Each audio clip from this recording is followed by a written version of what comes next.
Perched high above Guatemala City, a new metropolis is rising. It's called Cayala, and it's set to become the country's first private city. Guatemala's well-to-do are already enjoying the chic restaurants and trendy boutiques. There are also apartments, offices, a church, and more on the way. For those already here, there's little reason to leave. We like the ambiance here. It's so peaceful and beautiful. The apartments are gorgeous, and it's great to be able to pop down to a nice restaurant. The 45-hectare development was made possible by private investors.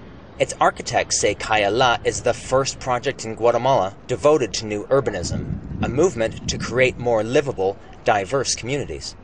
But there are also some who say that what's behind me here is just an illusion only afforded to the privileged few. Beyond Cayala's security barriers and plainclothes guards, a different Guatemala City emerges. The harsh realities of poverty seem inescapable to millions in the capital. Just 15 minutes away from Cayala, entire families live in one-room shacks, while others sleep in the open, unprotected, and where the fear of violence is an everyday part of life. But some say it shouldn't be like this.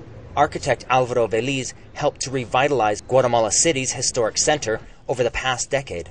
He says private projects like Cayala result in segregation and are at the root of Guatemala City's problems. Cayala destroys the city in that public spaces have deteriorated. Shantytowns have appeared because there's no public housing. Public transportation is old and pollutes. And it's because there's a lack of public investment because everything is private. But Cayala's general manager says there's been much more positive than negative feedback. And he says that through private investment, Guatemala will become a better place to live. Guatemalans